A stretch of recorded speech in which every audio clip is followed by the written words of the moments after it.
நான் நம்புகிறது அவராலே வரும். சங்கீதம் 62:5.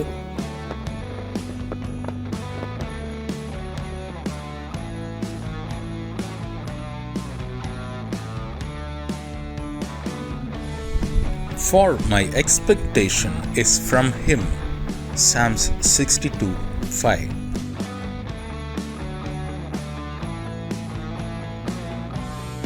இரட்சகருமாகிய இயேசு கிறிஸ்துவின் நாமத்தினாலே உங்கள் ஒவ்வொருவருக்கும் காட் கூசிஸ் மினிஸ்ட்ரி சார்பாக புத்தாண்டு வாழ்த்துதலை தெரிவித்துக் கொள்கிறேன்.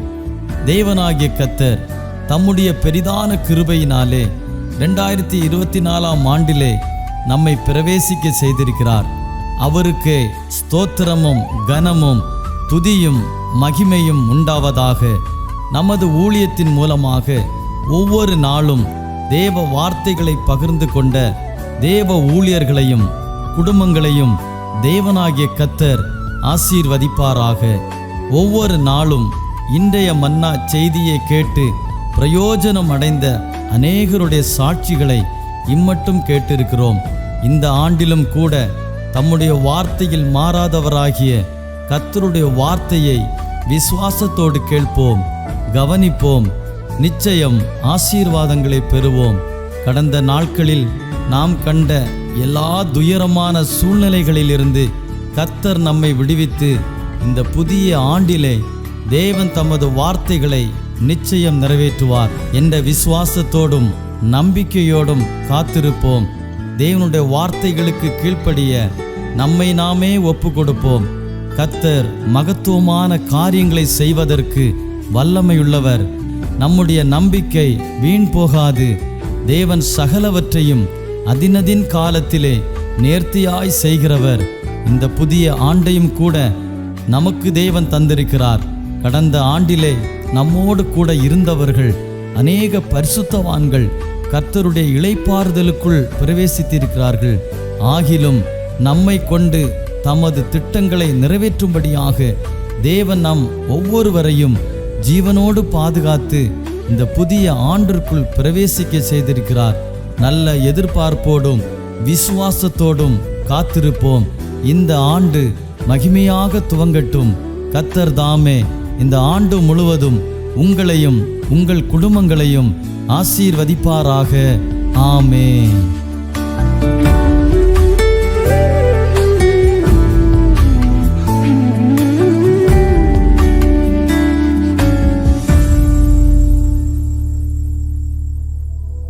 Price the Lord.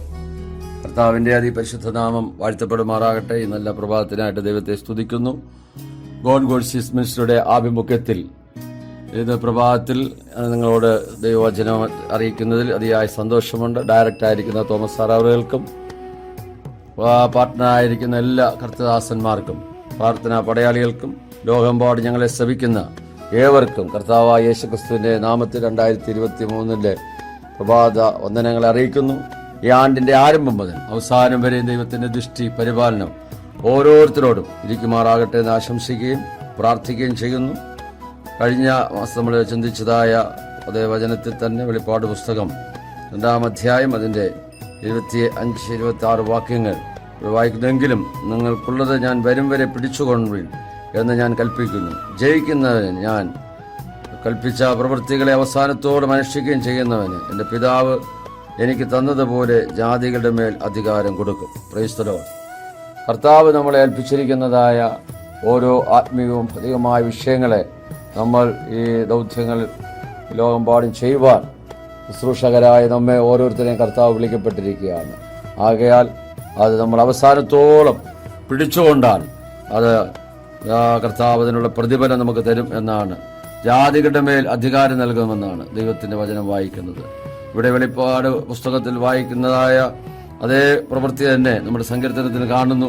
ജാതികൾ കലഹിക്കുന്നതും വംശങ്ങൾ വ്യർത്ഥമായി നിരൂപിക്കുന്നതും എന്ത്? യഹോവയ്ക്കും അവന്റെ അഭിഷക്തനും വിരോധമായി ഭൂമിയിലെ രാജാക്കന്മാർ എഴുന്നേൽക്കുകയും അധിപതികൾ തമ്മിൽ ആലോചിക്കുകയും ചെയ്യുന്നതെന്ത്? ഈ കാലഘട്ടത്തിൽ മാത്രമല്ല, 1-ാം നൂറ്റാണ്ടിലെ അനുഭവം മുതൽ BC-യിലും ദൈവത്തിൻ്റെതായ അഭിഷക്തന്മാർക്ക് ദൈവസഭയ്ക്ക് വിരോധമായി അധിപതികൾ അന്നേ കൂടി ആലോചിക്കുന്നു എന്ന് നമുക്കിവിടെ കാണാൻ കഴിയുന്നു. കലഹിക്കുന്നതായി കാണാൻ കഴിയുന്നു. അവരുടെ നടുവിൽ ദൈവം ഏൽപ്പിച്ചിരിക്കുന്ന ദൗത്യം മുറുകെ പിടിച്ചുകൊണ്ട് അവസാനത്തോളം ഞാൻ ചെയ്യുന്നതായ പ്രവൃത്തികളെ ആമേൻ ചെയ്ത് പൂർത്തീകരിച്ച് ജയം കൽപ്പിക്കുന്നവർക്ക് ജാതികളുടെ മേൽ ദൈവം അവകാശം അധികാരവും നൽകിയിരിക്കുകയാണ്. ഇരുമ്പ് കോൽ കൊണ്ട് അവരെ മേയ്ക്കുവാനും അവരുടേതായിരിക്കുന്ന ജീവിതത്തെ നമ്മൾ ഭൂമിയിൽ ഇന്ന് ഭരിക്കുന്ന രാജാക്കന്മാർ, മന്ത്രിമാർ, MLA-മാർ, MP-മാരൊക്കെ നമ്മെ വാഴുകയാണെങ്കിൽ ഇവരെ ദൈവസന്നിധിയിൽ ആമേൻ രക്ഷിക്കപ്പെടാതെ ജാതികളായി മുൻപോട്ട് പോവുകയാണെങ്കിൽ അവസാനത്തോളം ദൈവം കൽപ്പിച്ച പ്രവൃത്തികൾ നാം ചെയ്ത് പൂർത്തീകരിച്ചാൽ കർത്താവ് ജാതികളുടെ മേൽ നമുക്ക് അവകാശം തരും എന്ന് ദൈവത്തിന്റെ വചനം നമ്മെ ഓർപ്പിക്കുകയാണ്. സ്തോത്രം. 8-ാം വാക്യം സങ്കീർത്തനം 2-ൽ എന്നോട് ചോദിച്ചു കൊള്ളുക, ഞാൻ നിനക്ക് ജാതികൾ അവകാശമായും ഭൂമിയുടെ അറ്റങ്ങളെ കൈവശമായും തരും. നമ്മൾ ചോദിക്കുമ്പോൾ പ്രാർത്ഥനയിൽ ആമേൻ ഓരോ ദൈവദാസന്മാർ ദൈവമക്കളും ചോദിക്കുകയാണ്, കർത്താവേ ജാതികളെ അവിടുന്ന് രക്ഷിക്കണമേ. അനേക കർത്താവെ ദൈവത്തെ അറിയാത്ത ജനതകൾ ലോകമെമ്പാടും ദൈവമേ ചിതറിപ്പാർക്കുന്ന, ഉഗ്രാരാധനയായിരിക്കുന്ന, ദൈവത്തെ അറിയാതെ ഉപഗ്രഹങ്ങളെ ആരാധിക്കുന്ന, ആമേൻ കണ്ടതിനെയൊക്കെ വണങ്ങുന്നതായ അനേക ജനതകൾ നമുക്ക് കാണുവാൻ കഴിയുന്നു. നമുക്കറിയാം അബ്രഹാം, അതുപോലെ തേരക്, ഇവരെല്ലാം ദൈവത്തെ അറിയാത്തതായ ആ ജാതിക അംശത്തിലായിരുന്നപ്പോൾ അവരെ ദൈവം വിളിക്കുന്നതായി നമുക്ക് കാണാൻ കഴിയുന്നു. ദൈവത്തിന്റെ വിളി തിരിച്ചറിഞ്ഞ അബ്രഹാം അതെല്ലാം വിട്ടുകൊണ്ട് ദൈവസന്നിധിയിൽ ഒരു വിശ്വാസികളുടെ പിതാവെന്ന വണ്ണം അറിയപ്പെടുന്ന രീതിയിൽ ദൈവം അവനെ ഉയർത്തുവാനും മാനിപ്പാനിടയായി തീർന്നു. അബ്രഹാം നമ്മുടെ വിശ്വാസികളുടെ പിതാവെന്ന് അറിയത്തക്ക നിലവാരത്തിൽ ദൈവം അവനെ ഉയർത്തി മാനിച്ചതായി നമുക്ക് ദൈവത്തിന്റെ വചനത്തിൽ കാണുവാൻ കഴിയുന്നു. അതുപോലെ ആ കാലഘട്ടത്തിൽ സങ്കീർത്തനങ്ങളെ നമുക്ക് കാണുവാൻ കഴിയുന്നത് ആ രാജാവ് ആമേൻ തൻ്റെതായിരിക്കുന്ന ദൈവത്തിൻ്റെതായ ആ വിളിയെ തിരഞ്ഞെടുക്കുവാനിടയായി തീർന്നു. 1-ാമത്തെ രാജാവായ ശൗൽ പട്ടുപോയപ്പോൾ, അനുസരണക്കേട് കാണിച്ചപ്പോൾ, അവൻ കാലഘട്ടത്തിൽ അമർന്നു പോയപ്പോൾ ദൈവം ഒരു മനുഷ്യൻ, ഒരു ആട്ടിര ചെറുക്കനെ, ഇസ്രായേലിന്റെ മധുര ഗായകനെ താൻ വിളിച്ച് വേർതിരിച്ച് തൻ്റെതായിരിക്കുന്ന രാജ്യത്ത് 40 വർഷക്കാലം ഭരിക്കുന്നതിന് ജാതികളുടെ മേൽ, രാജ്യങ്ങളുടെ മേൽ ആമേൻ ദൈവം അവൻ അധികാരം കൊടുക്കുന്നതായി നമുക്ക് കാണുവാൻ കഴിയുന്നു. ഹെബ്രോനിലും യെരൂശലേമിലുമായിട്ട് ആമേൻ 40 വർഷം വരെ അവൻ രാജഭാരമേറ്റ് അവൻ നല്ല വയസ്സ് എന്നവനായി കാല സമ്പൂർണതയിൽ ദൈവത്തോട് ചേരുവാൻ പിതാക്കന്മാരോട് ചേർന്ന് നല്ലൊരു വിശ്വസ്ത സാക്ഷ്യം വഹിച്ചതായി കർത്താവ് തന്നെ പറയുന്നത്, എന്റെ ഹൃദയപ്രകാരമുള്ള ദാവീദ് എന്ന് അവൻ ജാതികളെ ഭരിക്കുവാൻ തക്കവനിടയായി തീർന്നു. സ്തോത്രം. ഇവിടെ 9-ാം വാക്യത്തിൽ പറയുന്ന ഇരുമ്പ് കോൽ കൊണ്ട് നീ അവരെ തകർക്കും, കുശവന്റെ പാത്രം പോലെ അവരെ ഉടച്ചു കളയും എന്ന് ദൈവത്തിന്റെ വചനത്തിൽ വായിക്കുന്നു. സ്തോത്രം. നമ്മുടേതായിരിക്കുന്ന ജീവിതത്തില് ആമേൻ ജാതികളുടെ മാത്രമല്ല രാജ്യങ്ങളുടെ മേലും ആമേൻ ഒരു അവകാശം ദൈവം തന്നുകൊണ്ട് അതിനെ ആമേൻ ജയിച്ച് കീഴടക്കുന്ന ഒരു അനുഭവത്തിൽ ദൈവം നമ്മെ കണ്ടിരിക്കുകയാണ്.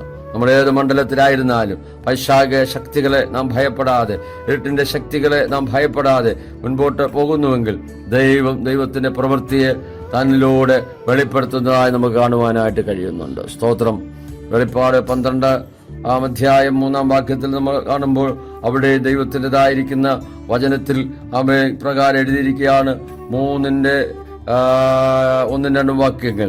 തദീസിലെ സഭയുടെ ദൂതൻ എഴുതുക, ദൈവത്തിന്റെ ആത്മാവും 7 നക്ഷത്രമുള്ളവൻ അരുളി ചെയ്യുന്നു, ഞാൻ നിന്റെ പ്രവൃത്തി അറിയുന്നു, ജീവനുള്ളവൻ നിനക്ക് പേരുണ്ടെങ്കിലും നീ മരിച്ചവനായിരിക്കുന്നു. സ്തോത്രം.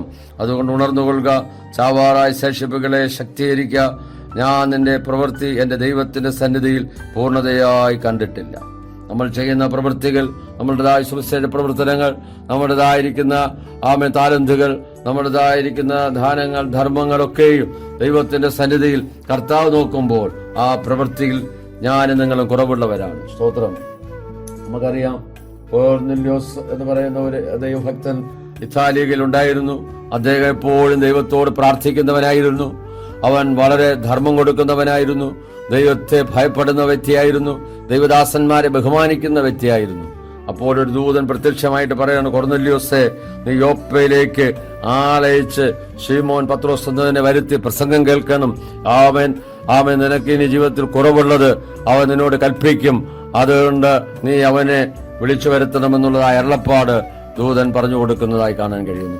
പത്രോസിനും അതുപോലെ തന്നെ പ്രാർത്ഥിക്കുവാൻ സമയത്ത് അവനൊരു വിവശത വരികയും ക്ഷണപ്പോൾ അവൻ ഒരുക്കുന്ന സമയത്ത് പ്രാർത്ഥിക്കാൻ വന്മാടത്തിൽ കയറുന്നതായ സമയത്ത് ആമേൻ അതേ തുപ്പട്ടി പോലൊരു ആമേൻ പാത്രം സകല മൃഗജാതികൾ പർവ്വജാതികൾ ഇഴജാതികളായി നിറച്ചിട്ട് ഭൂമിയിൽ നിന്ന് സ്വർഗത്തിൽ നിന്ന് ഭൂമിയിലേക്ക് ഇറക്കി വിടുന്ന ഒരു കാഴ്ച കണ്ടിട്ട് പത്രോസിനോട് പറയാണ് ആർത്തു തിന്നുക. അവൻ പറഞ്ഞു, കർത്താവേ, അശുദ്ധമോ മലിനമായോ ഒന്ന് ഞാൻ ഇതുവരെ ഭക്ഷിച്ചിട്ടില്ല.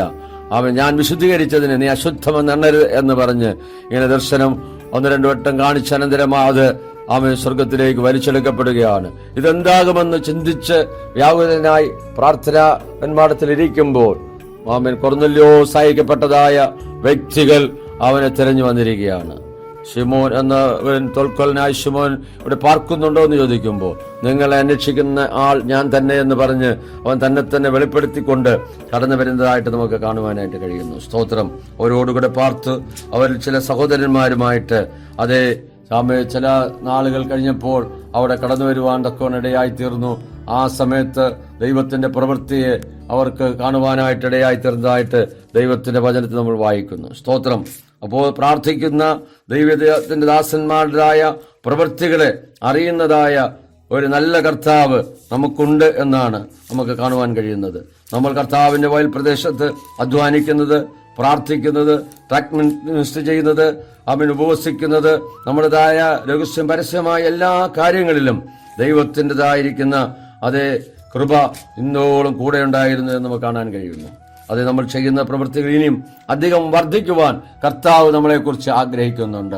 ആ നിലയിൽ ദൈവത്തിൻ്റെതായ വലിയ പ്രവൃത്തിയെ വെളിപ്പെടുത്തുവാൻ നമുക്ക് സഹായിക്കുമാറാകട്ടെ. സ്തോത്രം. അതേ ദൈവത്തിന്റെ വചനം ഇവിടെ പിന്നെ വായിക്കുന്ന എങ്ങനെയാണ്? എബ്രായർ 3:6 നമ്മൾ വായിക്കുന്നു. സ്തോത്രം. ക്രിസ്തു അവന്റെ ഭവനത്തിനൊക്കെയും അധികാരിയായ പുത്രനായിട്ട് തന്നെ പ്രത്യാശയോടെ ധൈര്യവും പ്രശംസയും നാം അവസാനത്തോളം മുറുകെ പിടിച്ചുകൊണ്ടാൽ നാം തന്നെ അവന്റെ ഭവനമാകും. Price the Lord. നമുക്കൊരു പ്രത്യാശയുണ്ട്. ഈ ലോകത്തിൽ മാത്രമല്ല, വരുവാനുള്ള ലോകത്തിലും നമ്മൾ പ്രത്യാശയുള്ളവരായി കാണപ്പെടുകയാണ്. ദൈവത്തിന്റെ ആ സ്വീകാര്യത മുറുകെ പിടിച്ചുകൊണ്ട് ഈ പാപമങ്കൂരമായ ലോകത്തിൽ നാം ആയിരിക്കുമ്പോൾ ആമേ മത്സ്യം വെള്ളത്തിൽ കിടക്കുന്നെങ്കിലും അതിന് ഉപ്പ് ലേശവും ഏശാതവണ്ണം ആമേ അത് ഓരോ ദിവസവും മുൻപോട്ട് പോകുന്നത് പോലെ ലോകമയമായ ജഡമയമായ പാവനമായ ഏതനുഭവങ്ങളും നമ്മുടേതായ ആത്മീയ ജീവിതത്തെ കവർന്നു കൊണ്ടുപോകാതെ വണ്ണം നമ്മൾ ക്രിസ്തുയേശുവിന്റെ ഒരു നല്ല പടയാളിയായി, നല്ല ഭവനക്കാരനായി, നല്ല ആമേ വേലക്കാരനായി കർത്താവിൻ്റെതായിരിക്കുന്ന വേല അവസാനത്തോളം വിശ്വസ്തയോടെ ചെയ്യുന്നുവെങ്കിൽ നല്ലവനും വിശ്വസ്തദാസനും എന്നുള്ളതായ വിളിക്ക് ഓഹരിക്കാരായി തീരുകയും നമുക്ക് കർത്താവിന്റെ രാജ്യത്തിൽ മഹാപ്രതിഫലങ്ങൾ വിവാഹിക്കപ്പെടുകയും ചെയ്യും. അന്നും ജാതികളുടെ മേൽ നമുക്ക് അധികാരം നൽകും.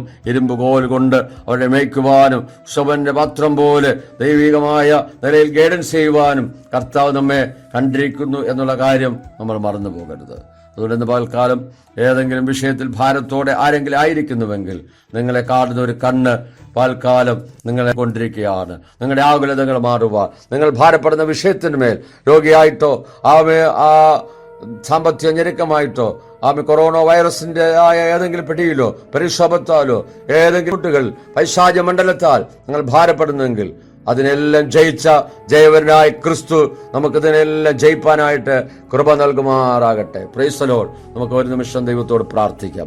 പകൽക്കാലം നമുക്ക് സമർപ്പിക്കാം. കേട്ട വചനത്തിന്റെ മുമ്പിൽ നമ്മളെ തന്നെ സമർപ്പിക്കുമ്പോൾ ദൈവത്തിന്റെ വലിയ പ്രവൃത്തിയെ സ്വർഗത്തിലെ ദൈവം നമ്മോട് ചെയ്യുവാനിടയായി തീരും. സ്വർഗത്തിലും ഭൂമിക്കുന്നാഥനായ ഞങ്ങളുടെ ദൈവമേ, സ്വർഗസ്ഥ പിതാവേ, ഗോൾഡ് മിനിസ്ട്രിയുടെ ആഭിമുഖ്യത്തിൽ കർത്താവേ, ഇന്ന് പകൽക്കാലം നമുക്ക് ഹല്ലേലൂയ ദൈവവചനങ്ങളെ ലഭിപ്പാൻ തക്കവണ്ണം സ്വർഗത്തിലെ ദൈവം ഇടയാക്കിയ വലിയ കൃപകൾക്കായി, വലിയ മാറ്റത്തിനായി ഞങ്ങൾ ദൈവത്തെ സ്തുതിക്കുകയാണ്. കർത്താവേ, അവിടുന്ന് കർത്താവേ ഇതിനായിരിക്കുന്ന ദൈവം അനുഗ്രഹിക്കണം. കുടുംബമായി ശക്തമായി 2023 കർത്താവെ ഭയപ്പെടുത്തുമാറാകണമെന്ന് പ്രാർത്ഥിക്കുന്നു. കഴിഞ്ഞ നാളുകളേക്കാൾ ശക്തമായി ലോക എമ്പാടും ദൈവത്തിന്റെ വേല ശക്തമായി ചെയ്യത്തക്ക നിലവാരത്തിൽ അദ്ദേഹത്തെ കർത്താവ് അവിടെ അഭിഷേകം ചെയ്തു. തന്റെ ഹൃദയത്തിന്റെ ആഗ്രഹങ്ങളെ ദൈവം അവിടെ നൽകുമാർത്തികളെ വിശാലമാക്കണമേ, പ്രവർത്തനങ്ങളെ വിശാലമാക്കണമേ. കർത്താവേ, രാത്രി പ്രാർത്ഥനകൾ, ഉപവാസ പ്രാർത്ഥനകൾ, അവിടുന്ന് ചെയ്യാനിരിക്കുന്നതായ വലിയ കർത്താവെ മിശ്രികളെല്ലാം ദൈവം അവിടുന്ന് ശാരദയെ കൊണ്ടുവരുന്ന കൃപയ്ക്കായി സ്തോത്രം ചെയ്യുന്നു. ഇതിനകത്ത് പ്രവർത്തിക്കുന്ന ഓരോ അഭിഷക്തന്മാർക്കായി പ്രാർത്ഥിക്കുന്നു. അവരുടെ പ്രവർത്തനങ്ങളെ അനുഗ്രഹിക്കണമേ, സഭാ ശുശ്രൂഷകളെ അനുഗ്രഹിക്കണമേ കർത്താവേ. തന്നോട് ആത്മാർത്ഥമായി നിന്നുകൊണ്ട് ദൈവത്തിൻ്റെതായ ശക്തമായ ദൂത് എമ്പാടും കൈമാറുവാൻ സ്വർഗ്ഗം അവിടെ ഇടവരുത്തണമെന്ന് ഞങ്ങൾ ദൈവത്തോട് പ്രാർത്ഥിക്കുന്നു. കേൾക്കാരാജനത്തിനു വേണ്ടി പ്രാർത്ഥിക്കുന്നു. അവർ ഭാരത്തോടെ വേദനയുടെ ആയിരിക്കുന്ന വിഷയത്തിൽ സ്വർഗത്തിലെ ദൈവം ഇന്ന് പകൽക്കാലം ഒരു വിടുതൽ കൽപ്പിക്കുമാറാകണമേ. വൈറസിൻ്റെതായ ഭാഗങ്ങൾ കർത്താവെ വീണ്ടും ദൈവമേ ലോകമെമ്പാടും ആലതല്ലുമ്പോൾ കർത്താവെ അതിനെല്ലാം ജയിപ്പാൻ തക്കവണ്ണമുള്ള ഒരു കൃപ ദൈവം നൽകണമേ. സാത്താന്യ പോരുകളെ ജയിക്കുവാൻ, പൈശാചിക മണ്ഡലങ്ങളെ ജയിക്കുവാൻ, ജനത്തിന്റെ പ്രവൃത്തികളെ ജയിപ്പാൻ തക്കവണ്ണം ജാതികളുടെ മേൽ അധികാരം നൽകുന്നത് കൊണ്ട് ഞങ്ങൾ അങ്ങേ വാഴ്ത്തുകയാണ് കർത്താവെ. തൽക്കാലം കർത്താവെ അതിനോട് ആശുപത്രി കിടക്കയിലായിരിക്കുന്ന, രോഗക്കിടക്കയിലായിരിക്കുന്ന അഭാവജനത്തിന് വഴിയില്ലാതെ ഭാരപ്പെടുന്ന എൻ്റെ മക്കൾക്കായി പ്രാർത്ഥിക്കുന്നു. വിദ്യാഭ്യാസ മേഖലയിൽ ഭാരപ്പെടുന്ന തകർന്നതായ വ്യക്തികൾക്കായി പ്രാർത്ഥിക്കുന്നു. മദ്യത്തിന് മയക്കമരുന്നിന് അടിമകൾക്കായി പ്രാർത്ഥിക്കുന്നു. തകർന്ന കുടുംബങ്ങൾക്കായി പ്രാർത്ഥിക്കുന്നു. പിതാപുത്ര പരിശുദ്ധാത്മാവിന്റെ നാമത്തിൽ വിടുതൽ കൽപ്പിച്ച് അനുഗ്രഹിച്ച് പ്രാർത്ഥിക്കുമ്പോൾ കൃപയുടെ കേട്ട് ഉത്തരങ്ങൾ സ്വർഗീയ നല്ല പിതാവേ, ആമേ ആമേ. ദൈവവചനങ്ങൾ അനുഗ്രഹിക്കുമാറാകട്ടെ. God bless you.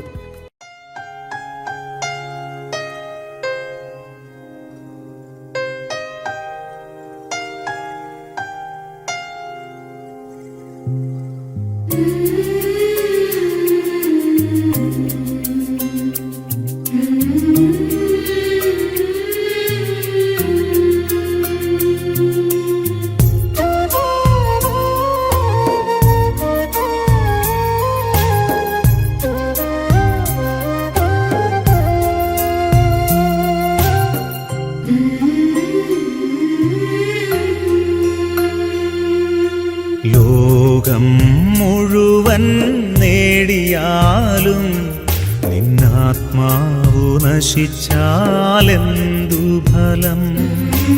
ലോകം മുഴുവൻ നേടിയാലും നിന്നാത്മാവു നശിച്ചാലെന്തു ഫലം? ആത്മാവിൻ വിലയാ എന്തു നൽകും നീ? പകരം വയ്ക്കാനെന്തുണ്ടീ ഭൂമിയിൽ? നിൻ സമ്പത്തു മുഴുവനോ ലോകത്തെ തന്നെയോ പകരം നൽകിയിടുകിൽ മതിയാകുമോ? ലോകം മുഴുവൻ നേടിയാലും നിന്നാത്മാവു നശിച്ചാലെന്തു ഫലം?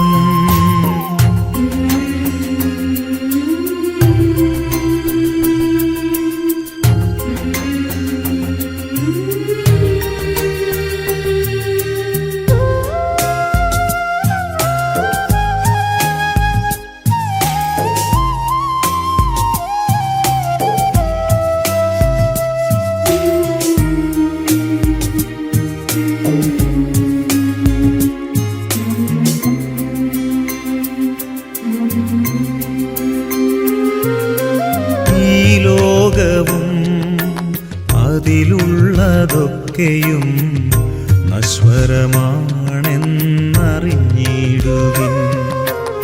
ഈ ലോകവും അതിലുള്ളതൊക്കെയും നശ്വരമാണെന്നറിഞ്ഞിടുവിൻ. അല്പസുഖങ്ങൾ നൽകിയിടും ലോകം നാശത്തിൻ പാതകൾ തുറന്നു തരും.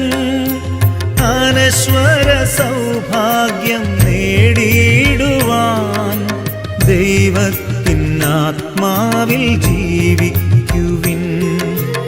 അനശ്വര സൗഭാഗ്യം നേടിയിടുവാൻ ദൈവത്തിൻ ആത്മാവിൽ ജീവിക്കുവിൻ.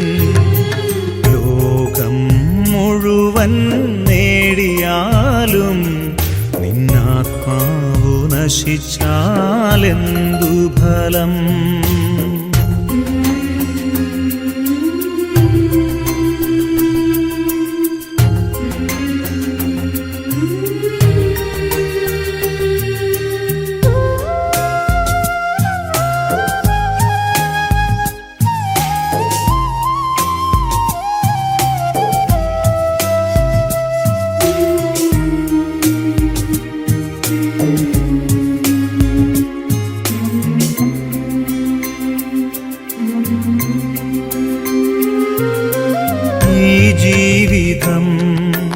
ദൈവത്തിൻ ദാനം, അവിടുത്തെ നാമം പുകഴ്ത്തിയിടുവിൻ. ഈ ജീവിതം ദൈവത്തിൻ ദാനം, അവിടുത്തെ നാമം പുകഴ്ത്തിയിടുവിൻ.